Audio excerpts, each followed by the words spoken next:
and welcome to this press briefing with two officials of the Ministry of Health. This briefing is for both the press and the public. The press will communicate with us via Zoom, and you, the members of the public, you can speak with me by messaging me directly via WhatsApp at 256-1023. The two officials of the Ministry of Health with us today are the Deputy Chief Medical Officer, Dr. Anton Best, and Infection Control Specialist, Dr. Corey Forde. And we're going to be looking specifically at three areas: the end to routine quarantine in Barbados, preventing COVID-19 deaths among the elderly, and thirdly, new visitation rules at the Harrison Point facility. I'm seeking the cooperation of both the public and the press in restricting questions or comments to these three areas today. So let's come first of all to Dr. Anton Best, because as you are aware, the Ministry of Health has put out some new rules for quarantine in which they're saying that there's no longer routine quarantine in Barbados. So perhaps we should begin by having you basically recap the key points in that press statement which was issued yesterday. Dr. Best. Good morning, Mr. Ellis. Good morning, everyone watching this press conference. Let me thank you for the opportunity for being here to give an update on what the Ministry of Health and Wellness is doing with regards to our national response to COVID-19, and specifically talking about the new quarantine approach, as I call it. So during the planning phases for the Omicron surge back in December, we decided that based on the expected number of cases and based on the fact that Omicron was less virulent, that we did not need to employ routine quarantine. It was going to be considered to be disruptive. The numbers were just going to be too large for the Ministry of Health, public health officials to manage routine quarantine.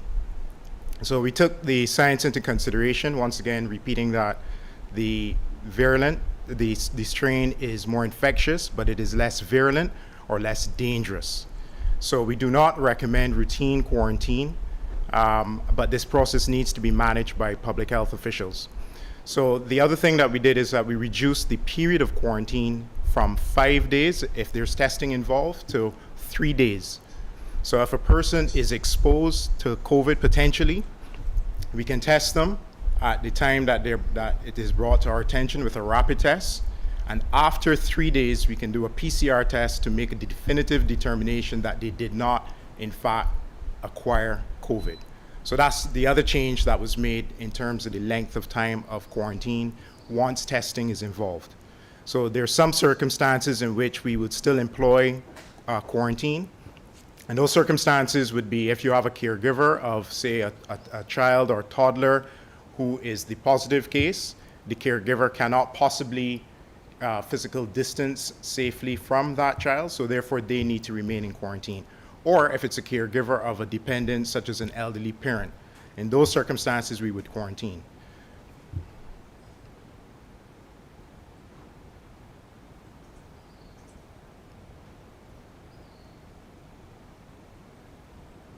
Mr. Ellis?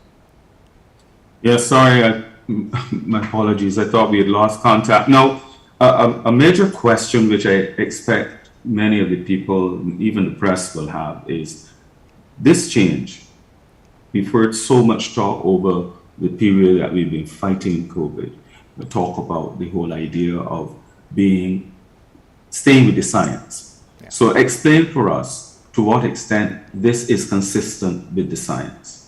So absolutely, this is consistent with the science. As I mentioned, before Omicron started in Barbados, we knew that it was more infectious, meaning that one person with Omicron was likely to pass it on to more people. So we expected, and we did this through modeling, we expected that the numbers were going to be larger. But then we also knew that this was going to be less virulent or less dangerous. And that is why we said this is something that we can do and we can do it safely. Now, please appreciate that there are many other measures that we employ from a public health perspective, such as case detection and isolation, to be able to mitigate the impact of a COVID surge. And we employed all of those other strategies, but we dialed back the need for routine quarantine in Barbados. Okay. So we're going to take some questions directed to this whole question of routine quarantine. After we hear from Dr. Corey Forde, the infection control specialist, as he talks about the approach to dealing with the elderly and the new plans that they have with respect to visitation rights at Harrison Point. Good morning, Dr. Forde. Pleasant good morning to all Barbadians, and it's indeed a pleasure, David, to be back. I've been on media for a while. We were busy, certainly, managing a series of patients at our facilities across the country. I just want to start off by saying, David, before I get into any details about what's actually going on in facilities, I'm thankful for God for strength, for myself and all the team members. And I take the opportunity, I have not done it before, to really extend my greatest thanks to our team at Harson's Point, but specifically to the young doctors who have toiled for almost 2+ years, Dr. Corbin, Dr. Gibson, Reese, Gamble, Holder, Lewis, Lashley, Paris, Riley, and Jackman. And I really had to do that because I think they have really put in a tremendous effort to see certainly the country where we are today. These are young healthcare professionals. And with that, I really want to go in to give you a bit of flavor as to what's really going on within the country in terms of our isolation facility centers. As of this morning, and this number changes minute to minute, but we had 126 individuals over 7 o'clock this morning who were PCR positive across our 3 current facilities. We had 8 negative individuals within the facilities who are actually dependents. We'd have had 24 persons admitted overnight, and as you know, certainly from before, we're basically admitting individuals who are extremely ill to our facilities, and thankfully we would have had at least 11 discharges or so overnight. There were 2 recorded deaths yesterday, one within our facility and one within the emergency department facility. And we currently have across the facilities in our primary and secondary isolation 3 individuals between the ages of 17 to 40 years of age. Now, I have always said, certainly to the country when I speak, that I will speak when I think it's necessary to speak. And this is one of those occasions which I believe is strategically important. And I need you really, as you listen across the airwaves or television today, to listen carefully. Now, in our primary isolation area, we have 11 patients, so that's not so bad. But we have 3 of them currently are ventilated, whether it be what we call non-invasive ventilation. We don't put the mask on the face, or tubed, only 1 individual. And that team of Dr. Lovell, the doctors who are the doctors from QEH, internal medicine department, and Dr. Edger, were able to get another individual off the ventilator, and I applaud them for that difficult feat, which is seen all over the globe. We have, as I said before, another 31 persons in the ICU between primary isolation, A, B, and secondary, 31 individuals on oxygen therapy. So that's still quite significant. But I really want to get to a significant point. When you look at secondary isolation, which is really our high dependency unit area, and this is something I've been really monitoring, and as you know me, it's really dear to my heart. When it comes to elderly individuals, I've always said that I grew up with my grandparents. It's my story of my life, and they taught me much of what I know, and it certainly got me to the place where I am today. But in that area, we have a total of 15 very ill elderly individuals, really above the age of 80, and it's really heartbreaking. They're very ill. The prognosis, is not that good, and they have multiple comorbidities. The truth is that we're fighting our best with them. There were more than that, and we were able to get a few home. Recently, an 86-year-old, I know we got out yesterday. His prognosis wasn't good, but he turned the corner, and I thank thank the team for that, and thank God that we were able to get him out. But why am I on this? I think it's important because since the Omicron saga, as I would call it, there were a total of 39 deaths, and the median age was 72. Why is this important? I think we as a country, certainly, we've recognized the importance of our elderly population. They've really gotten us to where we are today in many things that they've done in the past. And I think we need to pay special attention to this particular group at this time. I think for most of you across the country, you need to check in on your elderly individuals. But I think more importantly, apart from checking in on them, I think where you have your elderly granny in the home, or your mother, or other elderly people, maybe your elderly aunt, etc., in the home population, we know in this country at present that there been a relaxation in some of the protocols across the country. But as we do that, I think we as country people need not to only think about ourselves and the ability for us to go out and do things that we have not done, certainly within the last year, or for some instances, the last 2 years. But we need to recognize that they're elderly people and they have multiple comorbidities, and the risk to them can be high. And so I really want to pay special attention to that. But to take it a bit further, apart from being our brother's keeper or our family keeper, we also need to do a few things. So apart from checking in on them, we need to check their vaccination status. If you have them on there, they're not vaccinated, I'm begging you, please, try to get them vaccinated. And the important part, getting them boosted so that they're fine. We know after about 6 months, some studies would say even shorter, that there's a waning off in terms of the vaccination. So this brings the importance of the boosters in that particular population. I would say that for those individuals who've died within that population in recent times, the challenge for us is that many of them had multiple comorbidities. And that's always a challenge in any country across the globe. We will continue to fight to save every single life and with every strength that we have in our bodies to make sure that we can get these individuals safe and back home to their family. But we need you, certainly, as a public, to fight with us with that process. And my last point is, we as a country never certainly got to the numbers that might have been expected. And why was that so? In the context of what I've just spoken about.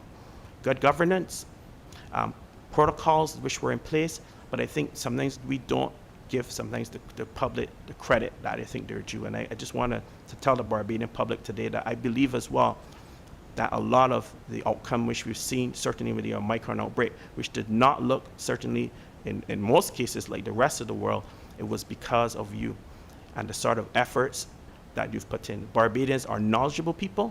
If you give them the information, I expect, they will act on it. And I'm asking you to act on this information that I've given you today.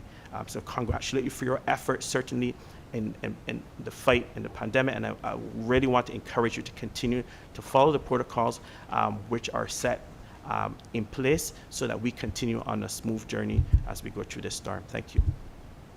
Thank you. And could you go on from here to look at the new visitation rules at Harrison Point? Thank you. And I brought to the table, and I probably should say, David, before I go on in terms of case fatality, our case fatality is about 0.73%. We look at the global average, you're looking at something like 2.2% or greater. So we are, one death is one death too much. But certainly we're not even near in the realms of what's going on in the rest of the world in terms of that. And I think, again, that's something that needs to be looked at. But in view of what we've seen, and really relooking at stuff, and I believe that we've done well in this country consistently because we've looked at we saw what was going on globally, but we also saw what's going on locally, and we know our people. And I think when you look back and you look at the different variants, you have to kind of restructure, rethink, refocus. And one of the things certainly we met as a team and discussed significantly was proposing was some sort of visitation for people. Is difficult when your relative is in isolation, and yes, you may have a video call, yes, you may hear them on the phone, but it is difficult. So what we've come up with, certainly as a team, and it's going to be a very structured process, just let you know that it's very, very, very, very structured, is we will allow, if you have a positive person, obviously in the facility, who is in primary isolation A, we'll start off like that, and then we'll see how we can progress. I think it's good to start and then expand, as opposed to go too fast and then you get yourself in trouble. So we'll start in primary isolation, where we have our most sick persons in the facility, in primary isolation A. And what we're going to do is allow, if you are a positive individual at this time and you have a family member in there who's gravely ill, we're going to allow you to visit, but in a very structured fashion. You would imagine that, sometimes we spend like 8 hours, David, 6 hours, 7 hours, sometimes for some people even longer in. And I think the point I'm making with that is that obviously we have a lot of people we have to take care of, so we have to make it very structured. To try to bring you in, we will bring you to the facility, and we will take you back, because you're still in isolation. So we don't want you running about, catching a bus, for example, or driving your car to Harson's Point, etc. So we will bring you in a structured way. And this will be communicated through our client relations department, which is a very active department within the facility. They will communicate with you and structure a time in the afternoon. And we'll take at least 4 visits for 4 different individuals to the facility. It's going to be very structured. You bring you in, you get the opportunity to talk to doctors, you get an opportunity to speak to your relative. And if you have any questions, I'm sure the doctors on the ground will do that. But it's going to be in the afternoon, obviously, because we have 100 and something patients, David, and our aim is to make sure we take care of them. And take care of them and make sure that they're safe. So when we've done that, we will take the opportunity to speak to those relatives. And we're going to start off by doing that hopefully early next week, Monday. And bring people in, let them talk to the families, get to talk to the doctors, to try to bring back. And I told the team there must be an element of humanity in this difficult situation that's being faced globally. Many countries across the globe have not done this, but we're going to attempt to do it in a structured fashion, and we hope that Barbadians will work with us as we work through the process. Thank you. In this case, you are restricting it to people who are already positive. Yes. So Yes, we're not bringing negative people in the facility. It's too risky. It's what we call at Harson's Point the hot zone.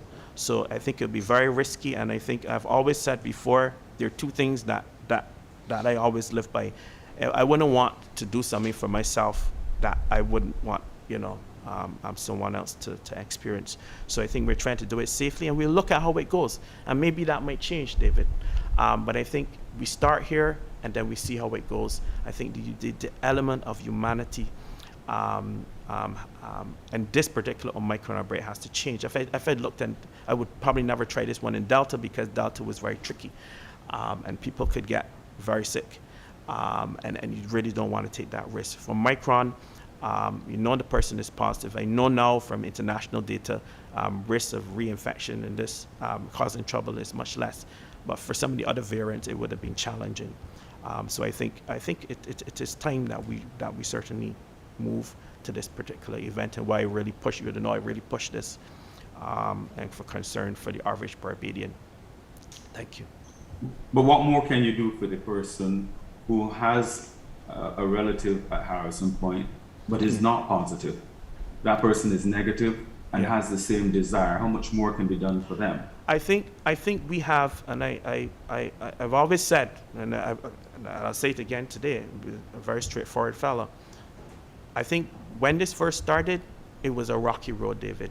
It really was a rocky road with the number of people we had, with the level of communication that people wanted in that context. It was difficult. I think what we certainly introduced at Harson's Point, as you know, is this client relations service. We even have now calls that they call people and check in on families and make sure they're okay. So we started a client relations service and a psychological service, and we just introduced psychological aids, and that further helps to communicate with relatives, and it allows for some of these aids, whether it be psychological aids or the client aids, they actually interface directly with the patient and the relative. So whether it be by Zoom or other pictorial methods, there's scope And there is scope, and I've used it myself, certainly within isolation, to allow for not only Zooming, but for telephone calls, even from my own personal phone. I have done that as well to facilitate communication between those who may be elderly and may not have cell phones, or people who simply didn't have any credit. I think these are all the human side of things that I really encourage at the facility in these really difficult times. Thanks, David. Thank you. And coming back to the question of deaths, one feature of what we've been seeing in recent weeks has been reports of the number of fully vaccinated people who have come down with Omicron and who have died. And as you've said, many of these people are in the older age group. But what figures are you in a position to advance in terms of what has been happening in this regard? Yeah. The fully vaccinated versus the vaccinated. Thanks, David.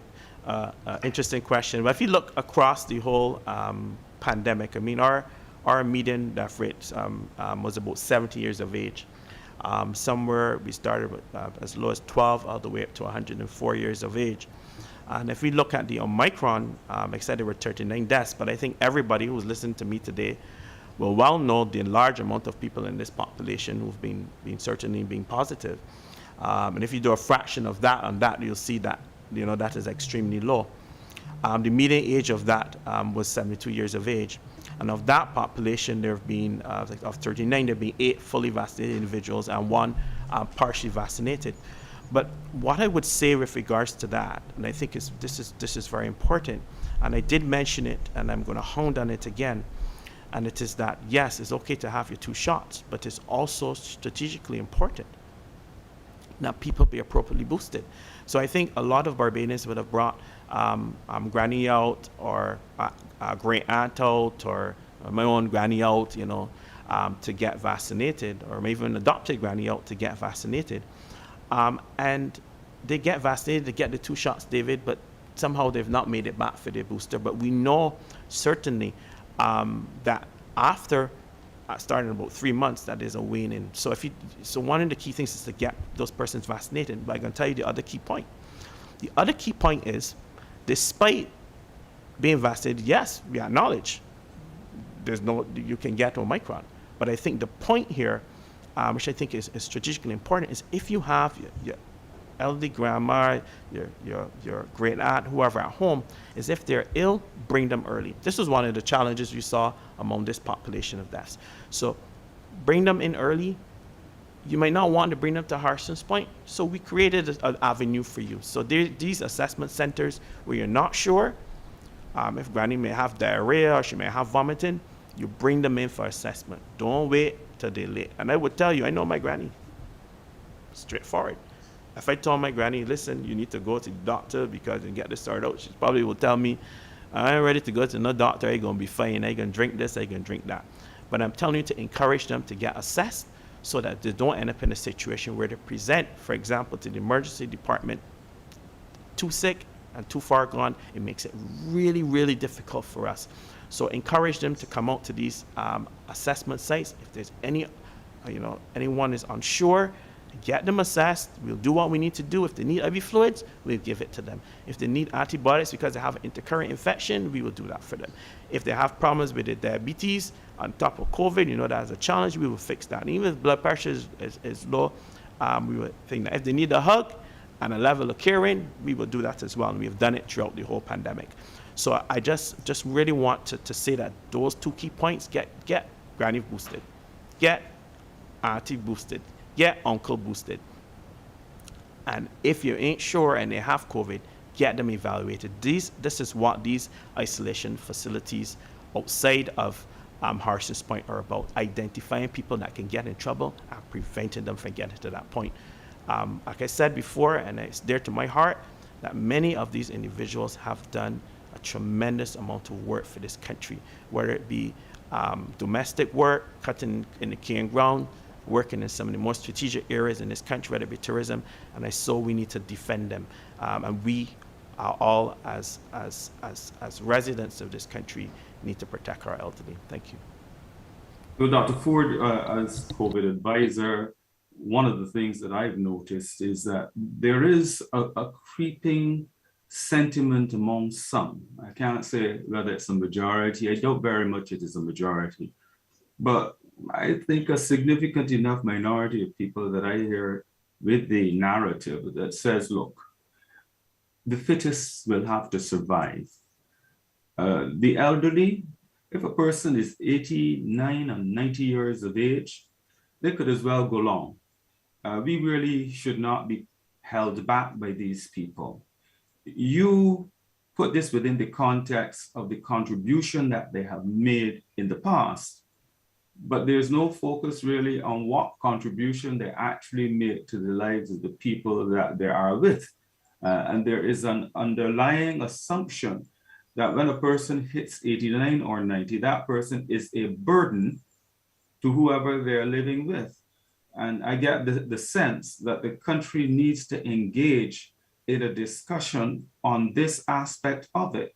What is that contribution, both economic, social, and cultural? And when I talk about cultural, we talk here about the oral history of Barbados and things like that. The country, from where I sit, really needs to stop and think about that. But then there's a deeper issue here. It is about human rights. We have to be careful that we are not launching into a period now where human rights are seen as the rights of those who are 40 years and under alone, and that it is seen right across the board. So I put that to you. I don't know to what extent you might have heard it as well, but that's what I'm picking up as well. I'm not a social media junkie, but I've heard it before. But what I would say is, and I always use my own personal experience sometimes to bring across points. I think for most of you, and I look directly in the camera for this one, because for most of you who are out there, certainly you've done well. I've said before that one of our key things that I believe in this country is the capacity or ability for us to have become educated and to be able to represent ourselves.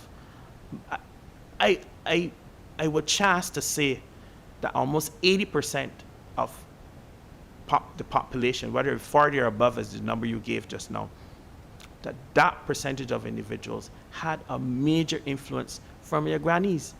I'm telling you, or your grandfathers. They had a lot of input into your own personal development. And I think that that's important.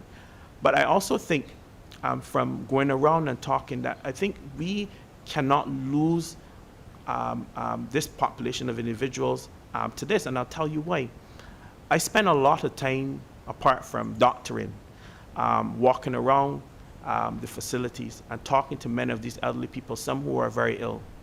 And one of the things that I often grasp from them is I learn little clues, little things from them.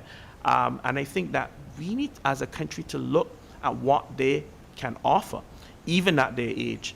And so I will chance to say again that for all of you out there who have the elderly in your household, there have been an important part of the development, I believe, of this country, and as of individuals, and of people's character, and of people's capacity to be educated, and of people's capacity to catch the bus, and to do the simple things in life. Even I'll go as far as I don't get political, but as far as possible to even in terms of NIS, etc. So they have built that capacity, I believe, in country, for which we have to be grateful. And I think part of that gratefulness involves saving as many of them as we possibly can. And you have the opportunity to do that. I know you want to get back out. I know you want to have fun. Me too, right? I know you want to fly out, but still be conscious of that person in the household. And going back to say, to me, the most important point is, if they're positive, if you think they're ill, if you ain't sure, I'm begging you, please bring them in to one of the assessment facilities. Let us look at them. We've done that recently. And we picked up a few people that were able to pull back. A nice old lady, I can't call her name on this call. I really grew to love her. And when I leave her, I'm going to discharge. I told her, you got to hold her until I go back and discharge her because I have to talk to her. And she was dear to my heart. I think we have to look at that and not forget, the things that you've mentioned, David, and the things that I've mentioned. They're all a part of who we are as Barbadians. In addressing this issue, what advice would you give to members of the public in dealing with the elderly after they have left the kind of care that is given to them at Harrison Point? I think that's a really good question, because we spoke before about long COVID, and I guess that's where you're going, David. And it can happen to the elderly as well, you know, and so they continue the normal medical care that they normally have, whether it be in the polyclinics, which are available. Their general practitioners have those follow-ups. They often send notes. When things were tough, it was a bit difficult with the sheer number of thousands of people we would have had in isolation. But we send the appropriate notes to the doctors for follow-up, to watch them carefully if they may have joint pain. Some may even develop diabetes. Some may develop thyroid disease, for example. There's a little gland up here that can cause some trouble sometimes post-COVID. One of the common things we see is a lot of joint pain, and they have arthritis. So you might just think it's putting out the arthritis. But if you're not sure, go back to what I keep saying all the time. If you're not sure, get them that level of medical assessment to make them as comfortable as possible. The eating will not change. Many of the other parameters will not change. If they still have difficulty breathing even post-COVID, which can happen for those who've had respiratory disease, of course we get that appropriately assessed as well. And the healthcare system continues to function to allow for that to happen. So I don't think you need to say, okay, well, I don't want to take them here, I don't want to take them there. Get them assessed. Thanks. Let's take some questions from the public and from the press, reminding you that we are restricting those questions to the three subjects that we have on the agenda today: the end of routine quarantine, preventing COVID-19 deaths among the elderly, and the new visitation rules at the Harrison Point facility. Good morning let's go to the press first of all. Good morning. Hi, good morning. Yes, Colville Muncie from Nation News. Now, on the question of the end of routine quarantine, there are some who might say that this is counterproductive to the idea of curtailing spread. Now, should the potential person exposed, and this is a question I guess directed to Dr. Best, turn out to be positive, what measures, what safety net is being put in place to ensure that that person doesn't potentially expose others in that 3 days or so that they are waiting the follow-up test? Thanks a lot for the question. So in the prevention and control of COVID, we have a suite of public health and social measures that we recommend. So I would have talked about the case detection. Of course, there's isolation, whether it's facility-based isolation or isolation at home. But then there are other measures that we talk about all the time, the non-pharmaceutical interventions such as hand sanitizing, physical distancing, ensuring that there's good ventilation, etc. In addition to that, we also recommend that persons, if they are ill, should stay away from others and especially stay away from work. So the comment that you made was that the removal of routine quarantine was going to be counterproductive, and we argue against that on the basis that it is no one strategy that is going to work to mitigate against the spread of COVID in any place in Barbados. So it is a whole suite of strategies. We realize that based on the sheer numbers, we simply could not continue to do routine quarantine like we were doing, say, a year ago. So we were very much justified in ending routine quarantine. Please appreciate that we are approaching the 2-month mark of this particular surge, and you will see that the numbers are coming down. So if the removal of routine quarantine was counterproductive, we would not have been able to contain the spread of COVID, and we have contained the spread of COVID. But we still need people to continue practicing the public health and social measures, the non-pharmaceutical interventions, to be able to continue to mitigate and stamp out this particular surge that we're experiencing. It depends a lot on personal responsibility. Mr. Muncie? Yes, a follow-up question as well. Now, the notion that the Omicron variant is less virulent. Mm-hmm. Now, in recent days we are seeing deaths at a rate, in some cases, 2 per day. Now, I know when we compare our death rate to the world average, it is still pretty low. But the realization of 39 deaths in 2 months from an Omicron surge still must give some pause. And again, I must ask, how does this stack up again to that reality or that notion that the Omicron variant is less virulent, given the number of deaths that we are seeing? And if you could confine your answer to the last 2 months for comparison purposes. So if I may repeat what Dr. Forde said, is that we have a more contagious strain, of COVID, which is Omicron, so the numbers are considerably larger. But it's also less virulent, and we knew this before Omicron hit our shores based on the experiences in the UK and in South Africa. So part of the reason we're having this press conference is to discuss the deaths that we are seeing. Dr. Forde did also say, and this is something that we've said repeatedly, we do not like any death. So one death is one death too many. But the reality is that some people will die from COVID. We want to mitigate against that. So Dr. Forde would also have mentioned that first of all, it's elderly people who are dying. It is probably people who are unvaccinated. It is persons with comorbidities.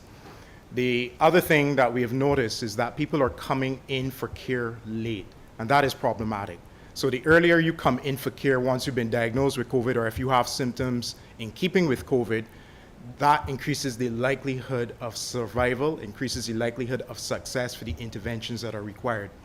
The other thing that Dr. Forde mentioned, which I need to reiterate, is the fact that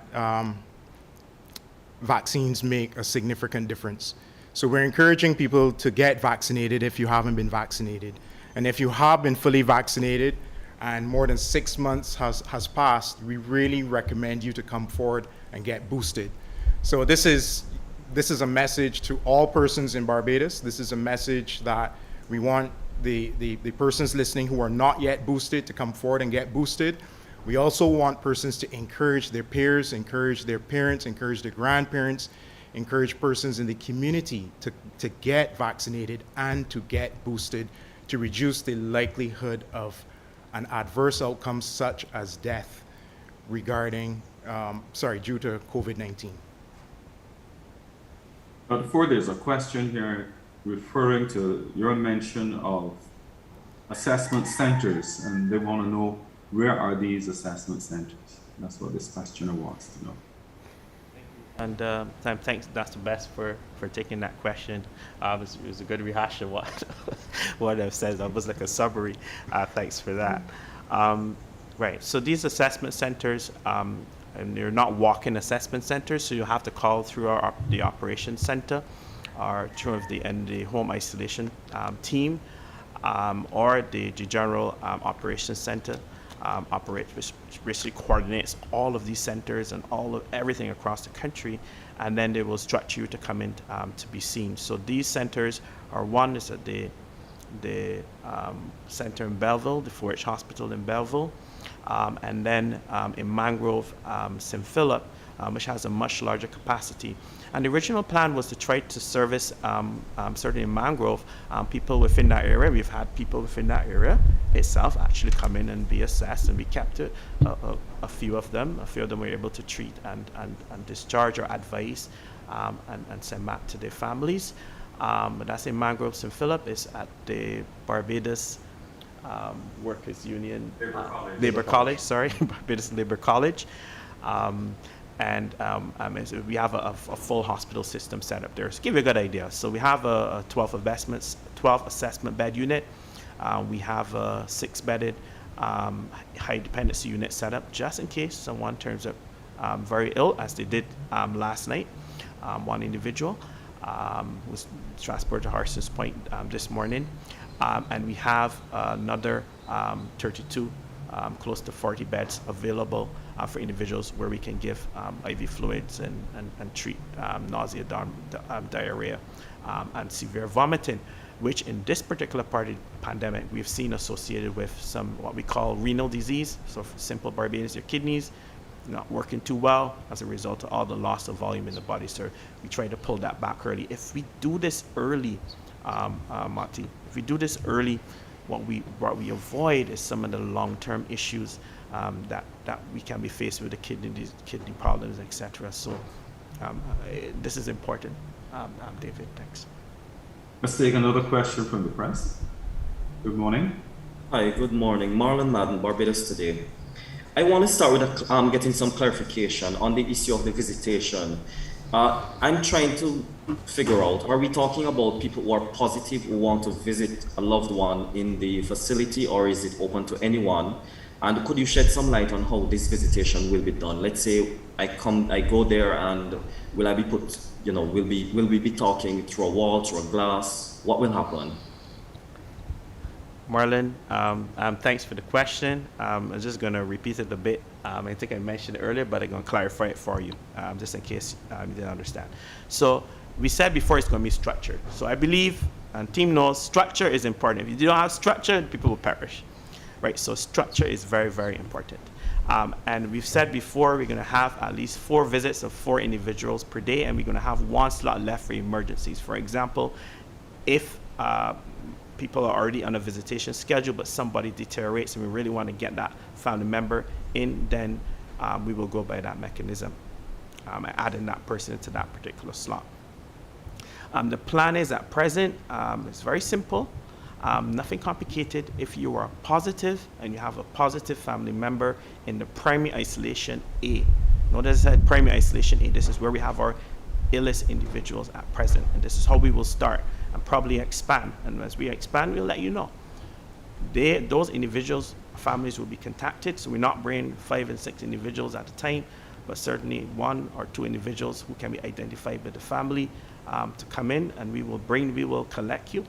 We will bring you to the facility in an organized fashion. Our client relations team will advise and give a debrief. Our infection control team will also debrief the individuals before they're actually taken into the area. Although they're already positive and there's no risk for them to be positive again in the short term, we are still going to be super cautious because we're dealing with ICU patients. So yes, we will allow them to wear a minimum amount of protective equipment, and it's not really to protect them, but to protect them from giving any other bugs to the people inside. And this is not unfamiliar with ICUs across any part of the world where you may have an outbreak or of any other infectious illness.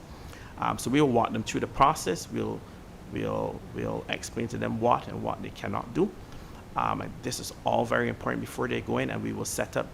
Certainly the doctors, we had discussions about this, lots of discussions. This is one of the things that was very important for me to try to implement. We had major discussion with the physicians about, having that time and talking to persons while they're there. Sometimes it's not always possible. Sometimes there are emergencies, but we will do our best to ensure that it happens. And I hope that Barbadians, and I say this from now, would understand if there's an emergency with another patient, that visit might be cut short, and they'd be understanding to that particular aspect. And it will only be, I think we discussed with the physicians, it's probably best only in the afternoons because of the sheer amount of work that is done. I think when people come, they might very well appreciate that one patient alone can take about 2 hours, sometimes an hour, to actually see in the ICU because it's very, very complicated. And I think they might have a better appreciation of that, apart from getting the opportunity to see their families. And then after that, we go back to the debriefing area, which we'll set up. We will talk to them if there are any other questions or queries that they may have at that point. We may try to answer. If we're not able to do that, then the appropriate contact will be done by client relations through the doctors to allow that to happen. And then we will take them back to their residence to go back into their appropriate isolation.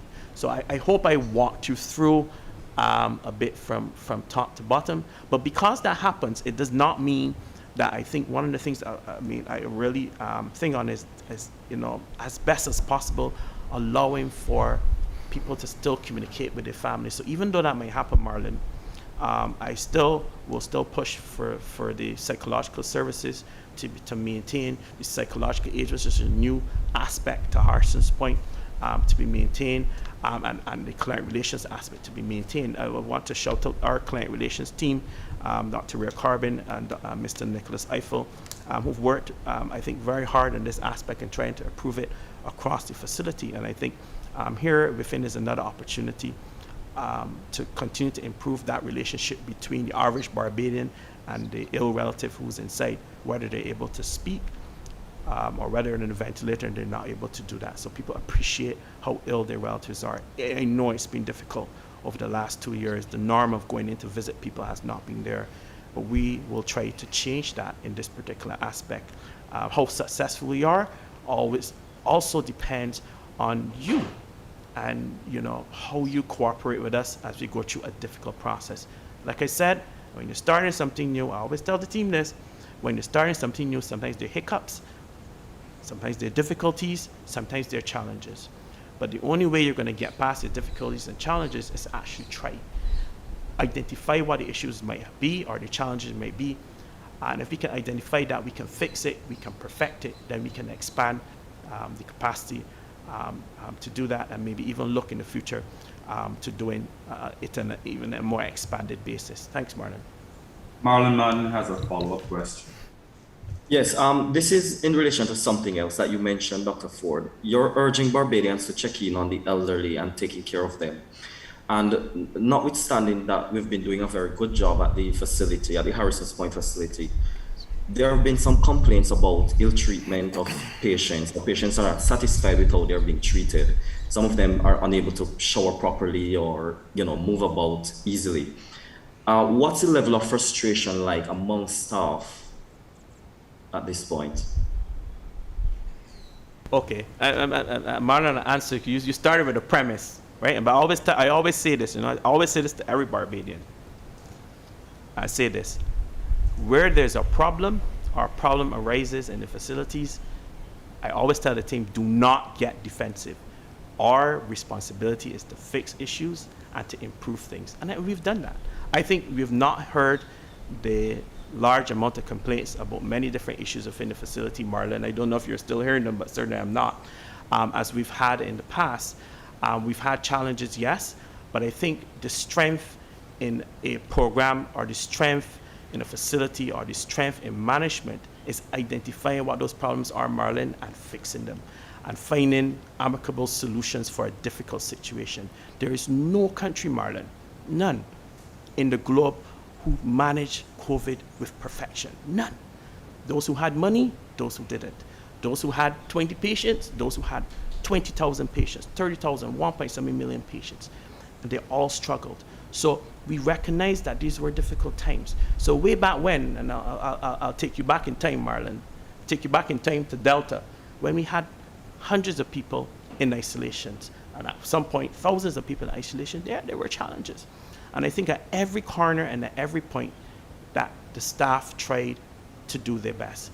And we implemented different things. I said today, we implemented psychological aids, which is a new phenomenon. We had a psychologist which we brought in, which we thought people were having challenges, obviously in isolation, not only in facilities, They had problems at home. We brought in the psychological aids to work along with our now 2 psychologists who are on site to try to identify these issues early. And they flag them back to administration. But we didn't only do that, Marlon. What we did was to start a client relations department. That didn't exist. But we recognized that there was a need for that. And I think that speaks to leadership.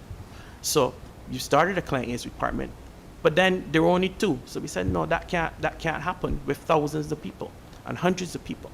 What we did then was to start expanding that into a client aid. So we trained many of the young people you see across this country who are fighting in this battle in that client relations aspect of communication with relatives, to improving that communication strategy across the facility. So many of those complaints you would have heard in the beginning kind of disappeared. And then we took it further. So that client relations group, I mentioned the names of the individuals, actually took it a bit further. So what they actually did now was to improve in terms of calls, in terms of using FaceTime, using technology to communicate with people. And for the elderly who may be in the facility, and I'm glad you brought it up again, we make a special effort to reach out to families. And I will tell Barbadians, I tell the team all the time, reaching expectations sometimes We will never meet expectations in meeting everybody's requirements because of the sheer difficulty in what we do and the time space. And I always tell them, I know you asked the last part of the question, is not to get frustrated, but to use every difficulty, to use every challenge to build strength. And that's one of the things that I laud. And sometimes it can be a bit tough in trying to say, look, this cannot happen, we have to fix this. But I think they understand the underlying goal is to improve and continue to excel in what they do and to continue to provide the best level of care that we can, recognizing that everything will never be perfect. But we have to aim for perfection. If you don't aim for the stars, then you're going to be in the ground. I'll finish off by saying this. I spoke a bit here because I think it's important. And I always tell the team, I'll share one of the things I always tell them all the time with you today. And the average Barbadian can even use this in their own life. I said, in life, we can be eagles, or in life, marlin, we can be turkeys and sit on the ground and goggle, goggle, goggle and complain. Or we can sometimes be chickens that scratch on the ground and don't want to fly and soar above. But when we have challenges, we have to soar above those challenges. We can't sit and complain. We can't sit and hope that they get better on their own. But we have to put our best foot forward and soar above those challenges. And with that, we also have the psychological services on the ground, which can talk to our staff if they're having any challenges. Thanks, Marlon. Thank you, Dr. Best. We have a question here from more than one person relating to contact information. And I believe that stretches into the taking of temperature. Since there's an end to routine quarantine, these people are asking questions about the continuation of the practice by businesses and at funerals and places like that, where they have to leave their contact information, their telephone number, and all of that, and be tested for temperature as they enter the building. What's the position on that? So David, when we talk about ending routine quarantine, I would have explained the circumstances under which we're going to end routine quarantine.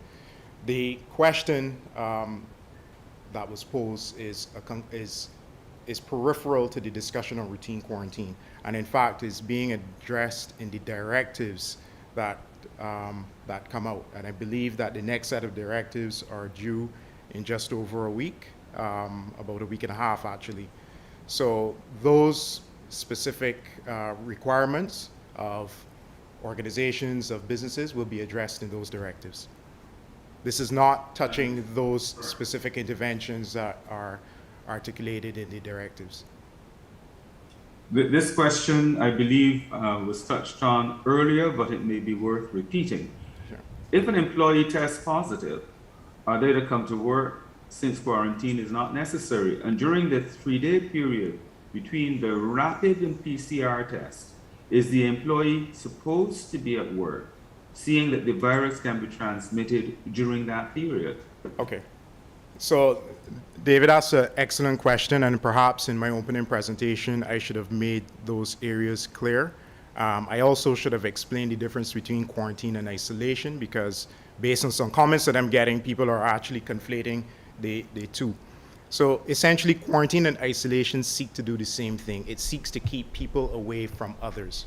When we talk about quarantine in the strictest sense, we are talking about a person who is potentially exposed to COVID and using it as a public health tool or measure to reduce the likelihood of spread if in fact that person was infected with it and we just don't know at this particular point in time.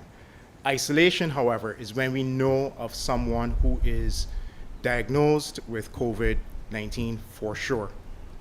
So the initial part of that question really is about isolation. If you are diagnosed positive, you are isolating. You are expected to isolate. You cannot be expected under normal circumstances to go to work.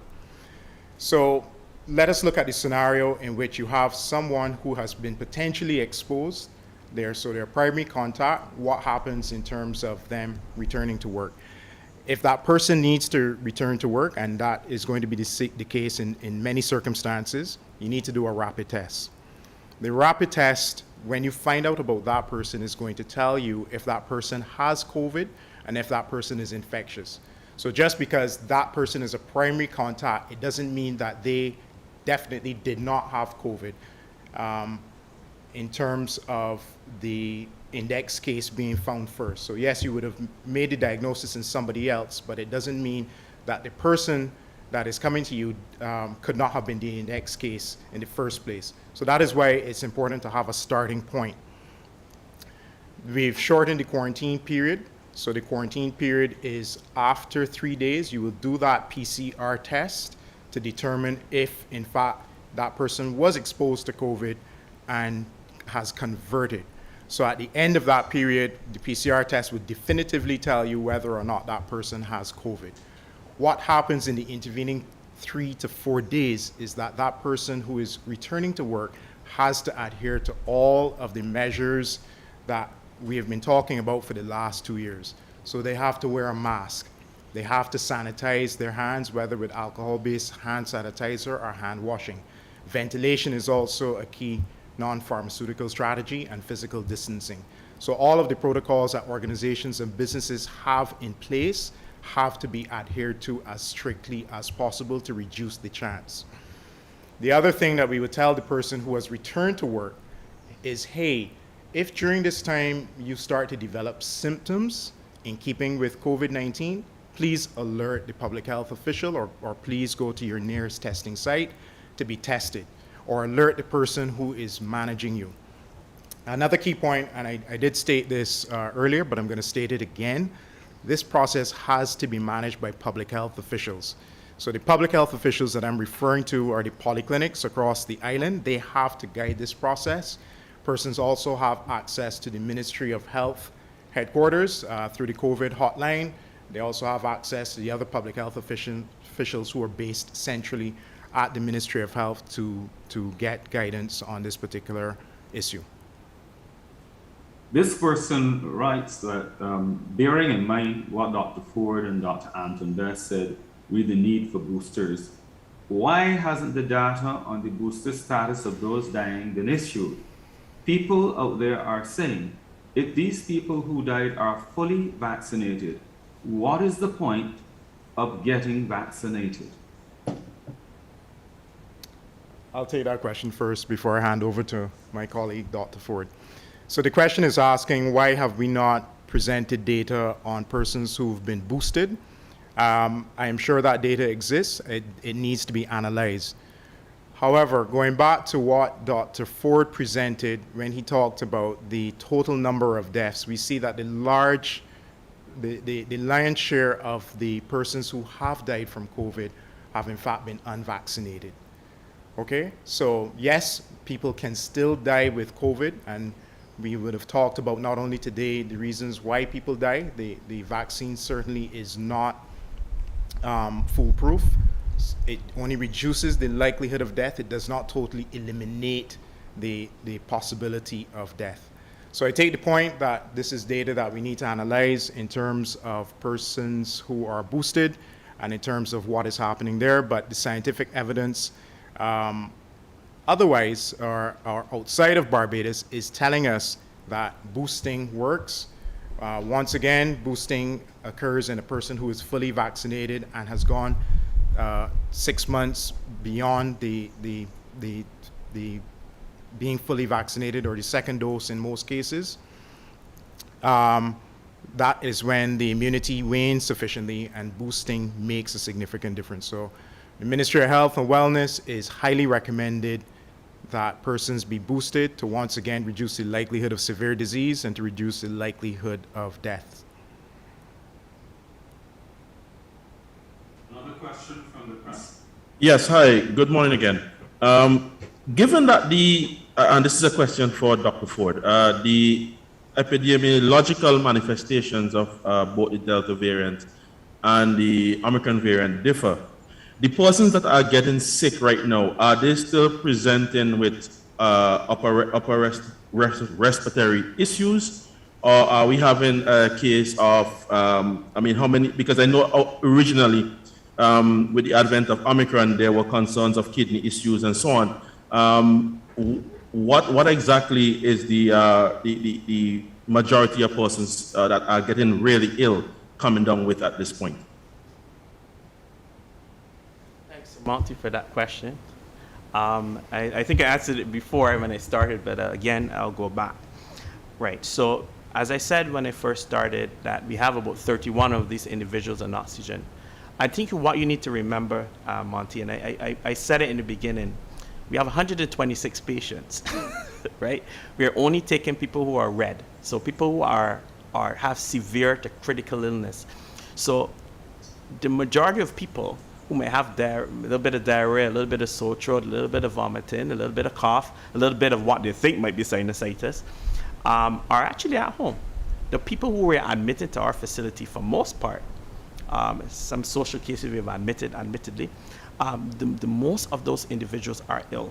So they come in with severe diarrhea or vomiting with kidney impairment, or they come in with respiratory issues. And we're not different from the rest of the world. The rest of the world has also seen people presenting with Omicron with respiratory disease.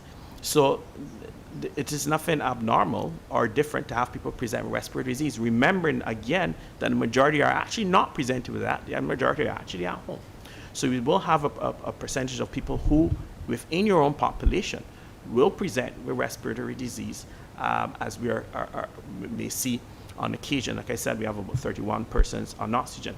So apart from presenting with respiratory disease, yes, you'll see people with sore throat. Yes, you'll see people with diarrhea and vomiting. But diarrhea and vomiting still, for the home isolation group, and sore throat, still remains the most common form of presentation. Some people will have nothing at all in terms of their presentation in terms of COVID. But I just want you to always keep in the back of your mind that the most sick people is different to before. So the most sick individuals we are going to be taking in at our facilities. The question you must ask me is at the assessment centers, what are we seeing more often? And we're seeing at the assessment centers, when people are coming in, we're seeing individuals who have diarrhea, people who have a bit of vomiting and they can't keep up, anything. So we're still seeing that. But our main isolation facility, we're seeing that with the endpoint, which is a little bit of kidney impairment. But we're also seeing it with some electrolyte abnormalities, like sodium might be low, etc. I'm going into too much medical detail. And we are also seeing people, again, who are requiring oxygen again. So a certain percentage of your Omicron population will still present with respiratory illness. It's not only in Barbados, it's the rest of the globe that they're seeing. If you look in the US, for example, the ICUs of people were still being intubated, people were still being placed on oxygen. If you look at UK, you see the same thing. If you look at Russia, you probably see the same thing. So there's really no difference. And I think the point is here that care must be taken by every single individual. That if you know you're ill, you're not feeling well, present yourself. If you're not sure, go to the assessment centers, right? But do that in a structured fashion by calling in, letting them know, and we will see you, figure out what's going on, and either fix you at that point, keep you for a couple of days because the rollover period for those centers is like 72 hours, or manage you how we think you need to be appropriately managed at that site. So Monty is varied. Sorry, this person may need a little bit of clarity from you, Dr. Best, because they're saying, I'm at a loss for Dr. Best's answer, because if they're not doing contact tracing, what is the relevance of persons taking names, etc.? I'm confused. So could you clarify for them exactly what you're telling them? So the contact tracing is yet another measure that we have been using from the start of the epidemic here in Barbados, and that's been almost 2 years now. However, in the middle of last year, if I remember correctly, we realized, look, the numbers are just too much for our system to manage. So contact tracing had stopped. Routine contact tracing has stopped a long time ago. Notice I said routine contact tracing. We still have to do contact tracing in select circumstances. So you may use it, for instance, in the security forces, you may use it in healthcare facilities, etc. Once again, it is the public health officials who are making the determination, do I need to do contact tracing in this particular circumstance? The question that was asked was asking about something that is in the directives and has been for a very long time, about temperature checks and about documenting the names, etc. I cannot respond to that because that is in the directives and that will be dealt with accordingly. That is not being dealt with in this press conference. Let's take one more call from the media before we wrap up. Yeah, David, I was trying to make it. That new ruling caught most of us by surprise yesterday. But are we looking to open a can of worms where that is concerned? One, and two, or is it being done behind the scenes to blunt what could be an abuse of the system with the 5 days of the isolation and those kind of things? Can you expand on what you mean by opening up a can of worms? You no longer have to take those 5 days, or you go out. So you have to report to work in that and in other words, the time that you would have reported when contact is made or you are said to be in an area where someone has tested positive, and then now you're saying you don't have to go into, you can do differently. Are you suggesting that it could create a greater spread? Is that what you're Yes, saying? it can. Yes. I'm saying that. And two, or is it to blunt a perceived abuse of the time between your PCA test and the results, and 5 days or 12 days and things like that? So You want to take that, Vance? yeah, for sure. So there was that is a very loaded question. So I'm going to be very careful here and say that we do have reports that some people have tried to abuse the system, but that's a minority of persons. We would like to believe that the average person in Barbados, the average Barbadian, is honest and industrious and not wanting to abuse the system. But let us be real, it can happen, and it has happened in certain circumstances. The main benefit of going to no routine quarantine, and I'm going to stress again, we have not been practicing routine quarantine since December. So this is nothing that is starting from today. This has been going on. We are now discussing it at this particular press conference.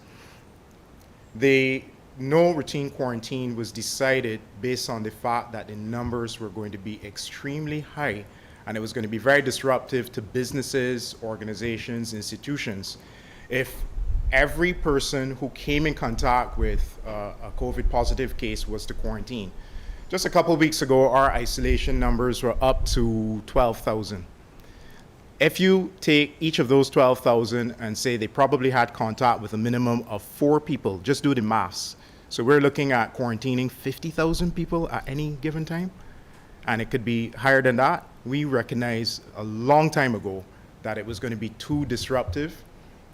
And so we needed, in the development of our strategic plan for the response to Omicron, we took business continuity and contingency planning into consideration, and we said, look, we cannot continue the status quo that was applied in previous waves. We cannot apply it to Omicron because it is going to be very disruptive. So I'm repeating that again. We have to balance good public health practice with what is feasible, and do not employ strategies that will erode the economy and prevent further growth of the economy. So it's a balancing act, and I would argue that the balancing act is working. We are employing a whole host of other strategies, and I would have touched on those before, such as case detection, such as isolation. Then you have all of the non-pharmaceutical interventions, including mask wearing, etc., that we still enforce to reduce the likelihood of spread, and it has been working, and it will continue to work. Thank you very much, Dr. Anton Best. Also, thanks to Infection Control Specialist, Dr. Corey Forde, as we looked at 3 areas here today: the end of routine quarantine in Barbados, making efforts to stem the deaths of people in the elderly group. And therefore, the key message here is that we need to take early action when the elderly are sick, and new visitation rules at the Harrison Point facility, where people who are already positive and are in isolation, but have close relatives at Harrison Point who are in primary care and are very ill and want to see them, will be facilitated in that particular way. I want to thank you all for participating in today's edition of this particular press briefing with officials of the Ministry of Health. A special thanks to those of you in the media and those who sent questions and those working behind the scenes to make it possible. I'm David Ellis. Do have a great day.